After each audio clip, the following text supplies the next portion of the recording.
Hello and welcome back to Master Gardening. I'm your host, Bud Qualk. We're here at the demonstration trial garden here on Coleman Road. It's beautiful, the wind's blowing, it's a little bit cooler than it has been. And we're going to talk about daylilies today. We've got a daylily expert that's going to be with us today. She's also the Master Gardener President.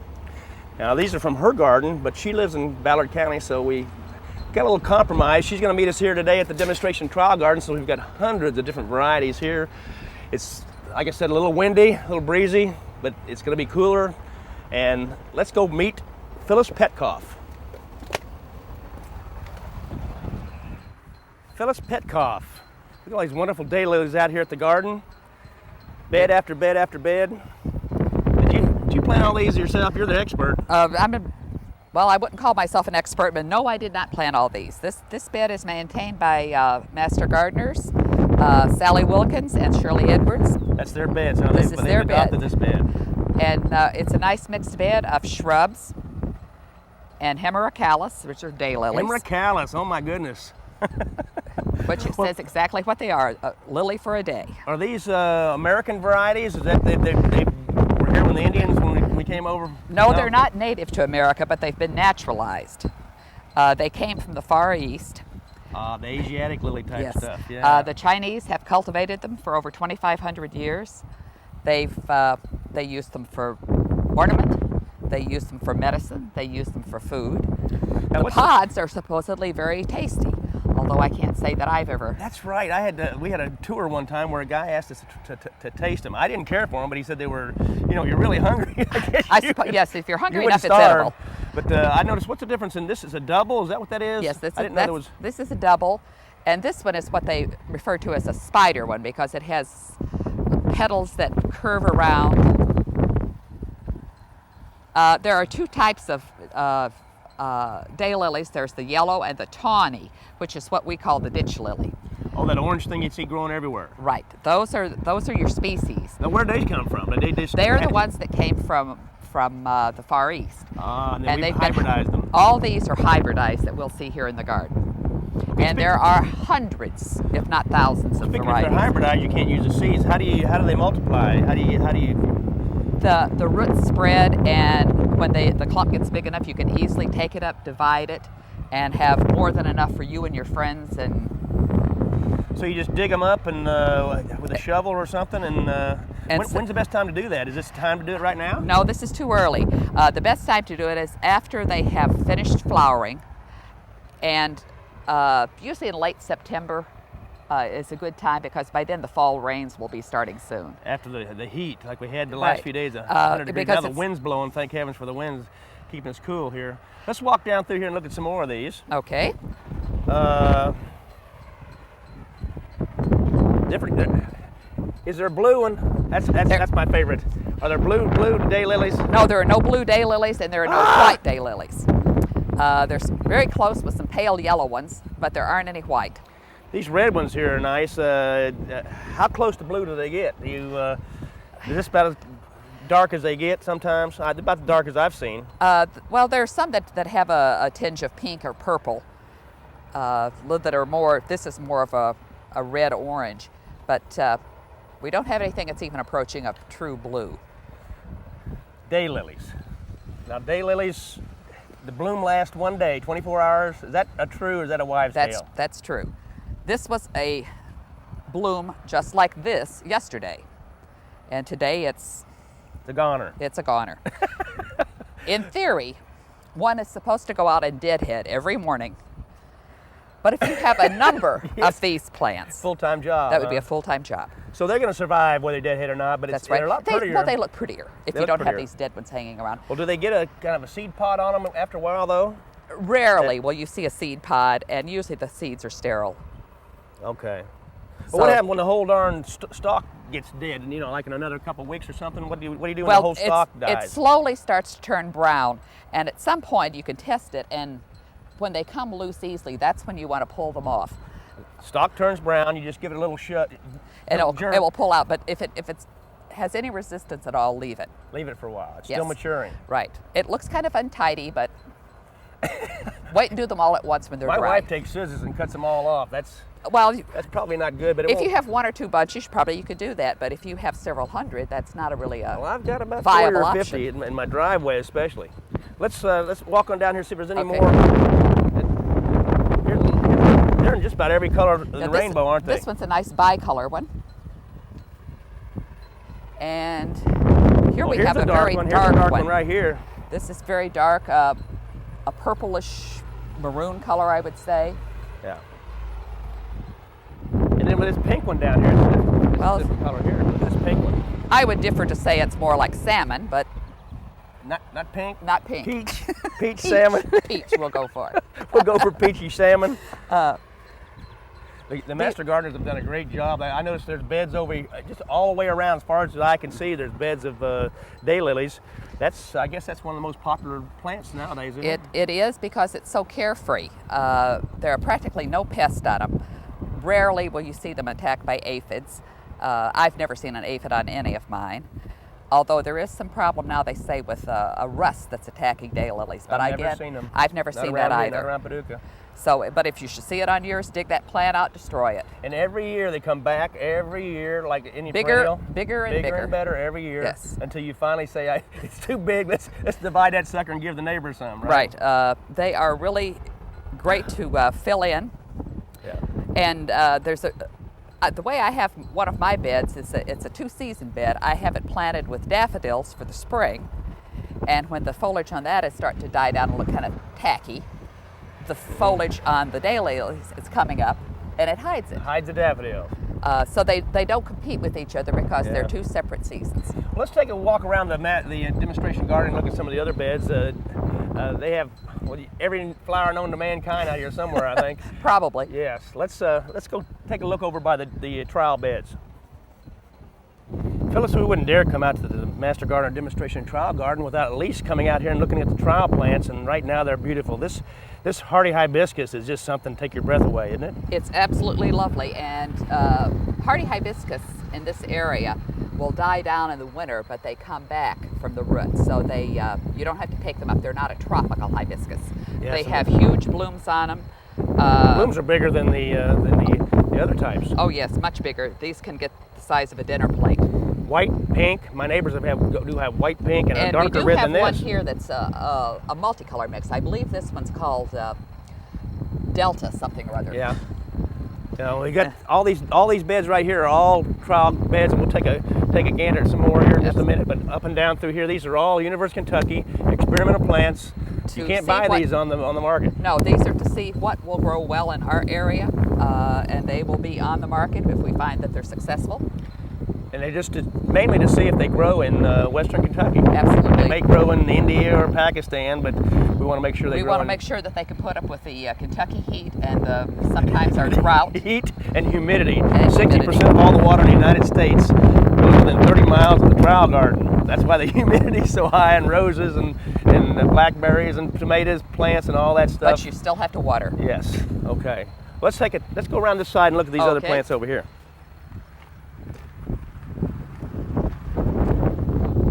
Look at these wonderful zinnias, Phyllis. These are compact. My zinnias, all when they get so tall, they fall over, and the colors are really unusual. This is one of the trial ones to see how well it's doing, and it seems to be doing quite well considering the heat and the drought that we've had so far. They cover with buds. They're beautiful. They have a nice large flower, and they're very compact. They would be great for a border, but you can't buy these in the store yet. These are experimental, but hopefully they will be available soon. We've got all these different plants. There's just bed after bed. There's grass here. There's some salvia, perennial. There's some annual salvia here. We have some daylilies behind us here that are experimental. There's daisies. I see some phlox, some tall phlox down there, and there's some more blue salvia. We have some marigolds, just a wide variety, begonias, a wide variety of plants that we're testing for the zinnias right there, the yellow ones look almost like marigolds until you look at the leaves a little bit closer. Right there, and there's another compact zinnia. Yeah, lots of them down through there. See some different colors. You can spend a whole day out here. The wind on my hair. Oh, the wind. This wind is really wild today. if you've got a garden club that wants to come out for a special project, they call the master gardeners. They can come out and do a tour, or you can just come out on your own. Absolutely, it's the open. garden is always open. The gate is always open for visitors. But if you would like someone to give you a tour, just call the master gardeners, the extension office in Crockett County, and we'll be happy to arrange somebody to come out and take your group around. That's 554-9520, right? The extension office. That sounds right. Yeah, they can hook us up. Yes. I could just spend a whole day out here just looking at these flowers. And one thing you got to do when you come, though, they say you have to take some weeds home with you. Absolutely. That's the only thing. Because we have lots of weeds too, unfortunately. Let's go to the geophyte bed and look at some more of these daylilies. Sounds good. All right.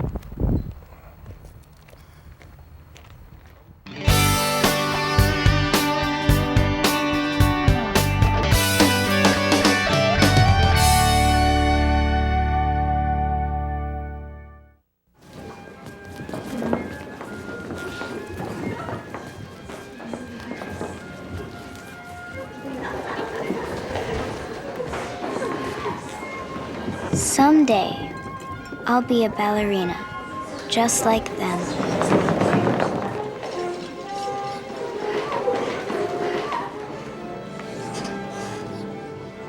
And this will be my stage, where I twirl and float and swirl, for all the people looking at me.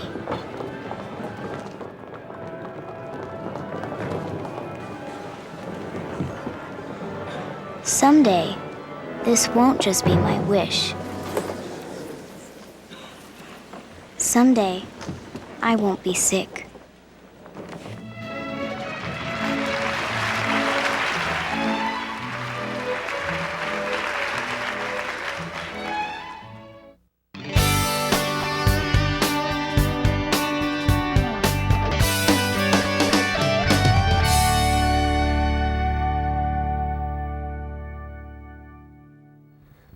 Phyllis, this is the geophyte bed. That's right. What's left of it. I didn't know that daylilies were a geophyte. And geophyte for we're kind of bragging a little bit. Geophytes are your bulbs, your daffodils, tulips, those type things. Your gladiolas. Are they? No, that's gladiolas, I guess. Yes. All those type things are geophytes, and daylilies. I didn't know they were geophytes. They fall in the same category because they have a root that is like a tuber, and you keep saying root. That's Chicago, isn't it? Root. Well, I'm a transplanted Kentuckian, so Transplanted Kentucky, yes. But yes, it's the root. root of all evil. Yeah, and I see here's some more of those doubles again, and don't feel bad about picking the bloom because It is windy. It won't be there tomorrow. This wind is just picking up. It's a hurricane force. Yes, that's a very. As a matter of fact, there are a few daylilies that do have a fragrance, but not. That has a little bit. A little bit, but there's not going to be any knock your socks off fragrance to them. Itches your nose, I'll tell you that. the pollen. I got the pollen on my face. I think that this bed looks very nice because we have some verbena on a stick, and this purple of the verbena against the yellows and the oranges is really quite attractive. And it's about the same height. That's a good idea because most of the daylilies are going to be the orangish, reddish, yellow, So there's salmon. Right, indeed. But a nice purple blue color accentuates that. Plus, it just adds another texture to the group. Well, so much for the geophyte bed. Let's go over to Bud's pergola. Okay.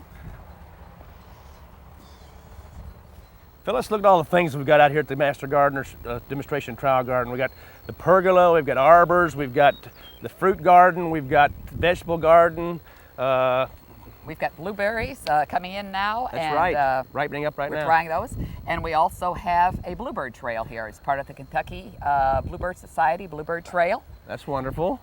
And you can see the boxes all around, and we've actually had bluebirds this year. We might check those before we leave. That's right. We've got greenhouses, we've got cold frames, we've got compost bins, we've got all these different things for a gardener if you want to see how things are done properly, ask questions, tours. You can pick flowers to take home. Plenty of flowers. You can take cuttings. Absolutely. Take seeds You for just next year. can't take the whole plant. Just don't take the whole. Leave us some, huh? That's right. Okay. Well, thanks for coming out today. Thank you for having me, Bud. And we'll be back in the fall maybe to take a look and see how the garden looks in the fall. Great. As compared to the midsummer, the heat, except for the wind. Thank heavens for the wind. Yes. We'll see you next time. Absolutely. Thanks Thank a lot. you, Bud.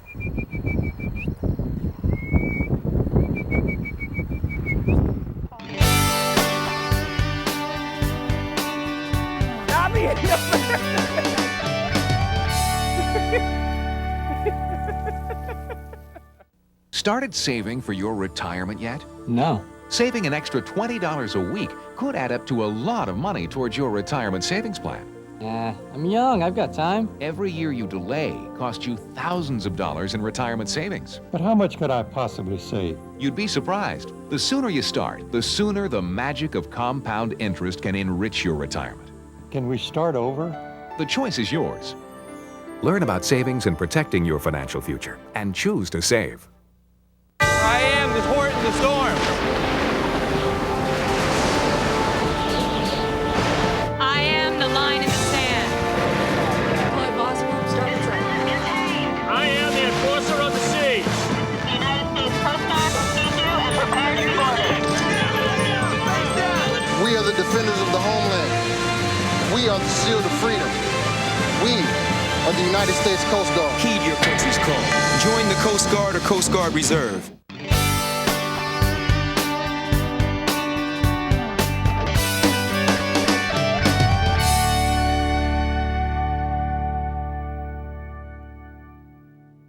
We're back over here on the side garden near the entrance of the trial garden again, and we're going to talk about fertilizing today. You say, well, so wet, Bud? why am I so wet? Tammy sprayed me with a hose a while ago. We're going to get back to that later. I'll get her back before the show's over, I think. But anyhow, we're going to do some demonstrating on how to fertilize, and we say, well, fertilize, this is the middle of summer, it's hot, the plants are already blooming, what the heck are you going to fertilize for? Well, you need water, you need fertilizer, and you need lots of loving care to keep your plants in good shape. The middle of summer, though, you want to be sure not to fertilize your trees and your shrubs because after the middle of July, because they'll have some new growth and it won't have time to harden off by winter time, and it'll probably die in the winter. So you don't want to stay away from that. So we're not going to fertilize the shrubs and the trees, but things like the daylilies and the daisies and anything else, it needs to recuperate the things underneath the ground. The roots and the bulbs and the tubers and all those things need to get energy for next spring so they can come out of the ground ready to go next spring. So we're going to fertilize them, and you can continue to fertilize herbaceous plants that die back, because no matter how much of the foliage grows in the summer or in the fall, it's all going to die back anyway, so it won't hurt the plant. Okay, now you've got a choice to make. You can go to your local nursery or whatever and pay for these small bottles of fertilizer that cost a fortune. If you've only got a little bitty garden, it doesn't make a whole lot of difference. But if you've got a pretty good sized yard or garden, and in the long run, you can buy generic fertilizer. It's just exactly the same thing as all those fancy names that you see on the shelf. The sprays, and this is a foliar feeding. And by the way, the plant doesn't take much fertilizer in through the foliage, so that's all a wives' tale. It doesn't hurt, but most of that foliar feeding falls down to the ground, and oh, by the way, then it goes into the ground and the roots get it. Okay, the roots, as Phyllis used to said a while ago. What I do, because I can't afford to get all that fancy schmancy stuff, I go to the co-op or one of your hardware stores, or the nursery's got it, and get fertilizer in a bag like this. A bag like this will cost you about $5, $6, $7. Exactly the same as a little tiny jar that you buy in the store with a fancy name. And I know you've got confidence in that fancy name, but this is what you need to have confidence in right here. If you can get a shot of this, the 10-10-10, that's what this is made out of. And those are the three things that you buy this fertilizer for. It's nitrogen, potassium, and not sulfate, phosphorus. Nitrogen, potassium, and phosphorus. Something for the leaves of the plant, makes it grow fast, nitrogen. Something for the flowers, and something for the roots. So you have all three of the main parts of the plant. The flowers and the fruit are the same thing. When I say flowers, the flower is going to turn into a fruit. So you've got three things in here that's for the three main parts of the plant. This is 10% nitrogen, 10% phosphorus, 10% potassium. The rest of it is inert, and it doesn't mean anything. But you got to be careful. You wouldn't want to put 50-50-50 on something because it's pretty doggone hot. It might burn it. But so 10-10-10, I use 13-13-13, 15-15-15, all good. They all cost about the same. Now, okay. Get some kind of container, and if you're used to this, you'll see this. These are just nodules. Looks like a little bit of gravel or something, but that's all the goodies right there. You don't need much. Don't need much. Just sprinkle a little bit of that around the plant Usually if you read your books, it'll say a cupful around the plant. The drip line, it's like a tree, and just sprinkle it around there like that. Not any more stronger than that, just a little bit. And the next few days when it rains, and you can water that in, you can scratch it. And I've seen people take a little rake and scratch that into the surface, take the water and water it in so it'll start, what that does, it makes the fertilizer come alive quicker. It may take a few weeks for this to get into the soil, the roots to start absorbing it before you really see. You come out the next day, you're not going to see this plant jump. It's going to be a few weeks, but you're going to see a difference.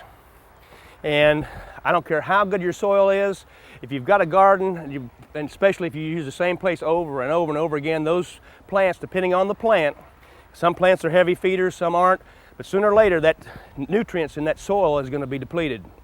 And you fertilize today or this year, that's not going to last forever either. That's slowly going to be washed out by the rain and watering, and you're going to need to continue to fertilize. I like to fertilize in the spring, the middle of summer, and in the fall, even when the plants start looking bad, because what you're fertilizing is the roots and the tubers and things that are underground that really need to be ready to go next spring. Most plants, what's stored up over winter, that's what shoots all those things up in the spring. It's not the fertilizer or the soil and all that stuff. It's how much those roots have absorbed, and the bulbs, especially daffodils and tulips, that year's growth is strictly what was in that bulb the year before. Now this is the main three categories: nitrogen, phosphorus, potassium. But then you need the minerals and small inert things that don't normally, these plants don't need a whole lot of, but some plants do, like iron, phosphorus, aluminum, magnesium, copper, sulfates, things like that.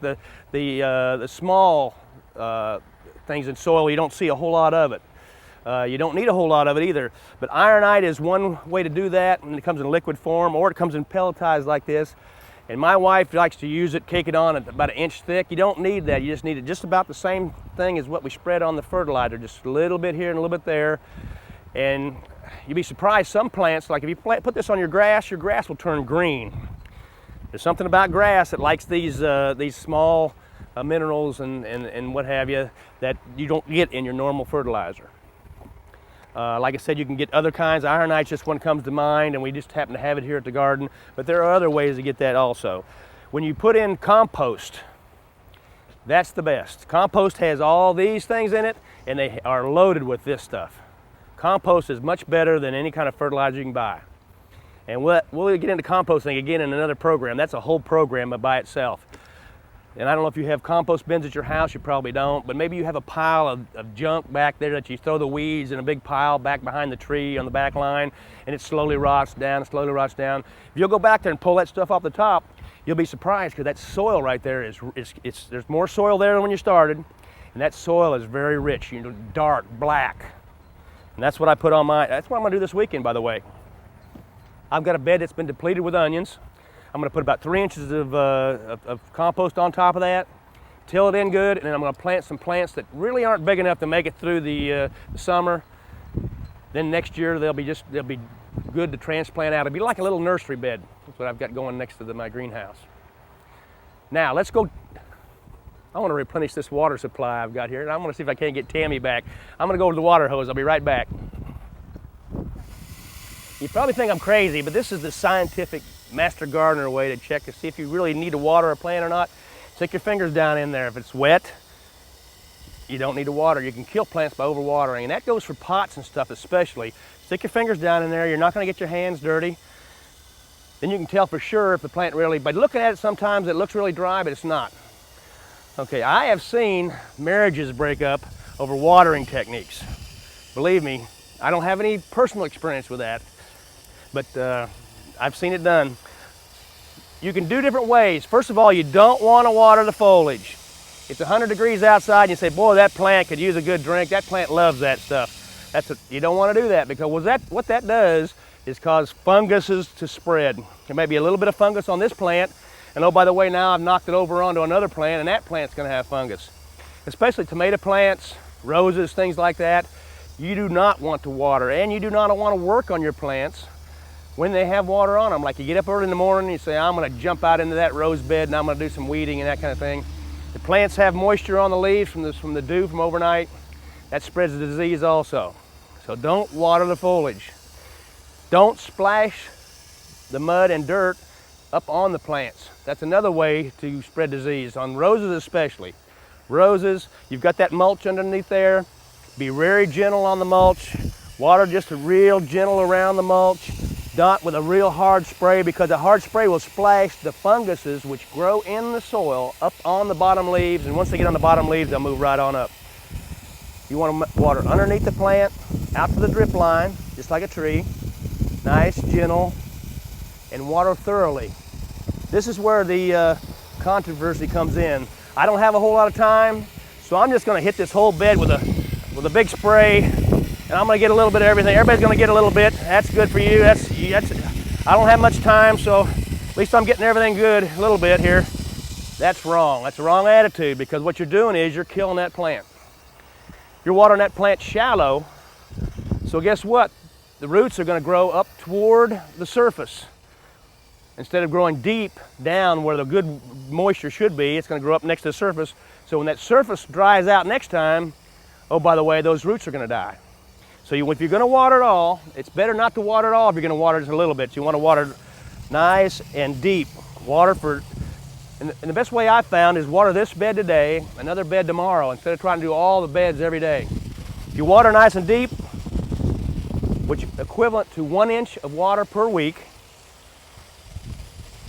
that won't have to be watered again until next week at this time. Now, if you just spray it a little bit, you're going to have to water it again tomorrow, because it'll be wilted again tomorrow. What you're doing when you water also is, if you put some fertilizer down, you're dissolving that fertilizer and it's going down into where the roots and where it really can use it. You can't use it while it's setting up on top of the surface. It can only use it once it gets down into the soil. Oh, that's wonderful. And this is really, around here in western Kentucky, if it doesn't rain by the 1st of July, you're not going to get any rain. Okay, good watering, and oh, by the way, I got Tammy. I'm not going to talk about it. I'm going to lose my job. This is Bud Qualk, and we'll see you next time. From the Demonstration Trial Garden, Master Gardener Heaven, I'll see you next time. Cutting this show. I'm not using it anymore.